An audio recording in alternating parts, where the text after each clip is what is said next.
In the generations after Adam, mankind grew increasingly wicked, as the Bible states. And God saw that the wickedness of man was great in the earth, and that every imagination of the thoughts of his heart was only evil continually. Genesis 6:5. But among this corruption one man found grace in God's eyes, Noah, who was a just man and perfect in his generations, and Noah walked with God. Genesis 6:9. God revealed his heart to Noah, declaring, "The end of all flesh is come before me, for the earth is filled with violence through them, and behold, I will destroy them with the earth." Genesis 6:13.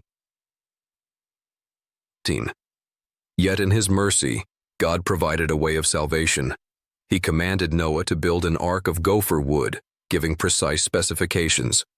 The length of the ark shall be 300 cubits, the breadth of it 50 cubits, and the height of it 30 cubits. Genesis 6:15. For 120 years Noah labored on this massive vessel, likely enduring mockery from his neighbors who had never seen rain. As he built, he also served as a preacher of righteousness. 2 Peter 2:5, warning others of the coming judgment. God instructed him, "Of every clean beast thou shalt take to thee by sevens, the male and his female, and of beasts that are not clean by two, the male and his female." Genesis 7:2. When all was ready, in the 600th year of Noah's life, in the 2nd month, the 17th day of the month, the same day were all the fountains of the great deep broken up, and the windows of heaven were opened. Genesis 7:11. Noah entered the ark with his wife, his 3 sons, Shem, Ham, and Japheth, and their wives, along with all the appointed animals. For 40 days and nights, rain poured from the heavens while underground springs burst forth. The waters rose until all the high hills that were under the whole heaven were covered. Genesis 7:19. Every living thing outside the ark perished, but Noah found grace in the eyes of the Lord. Genesis 6:8. For 150 days the waters prevailed upon the earth.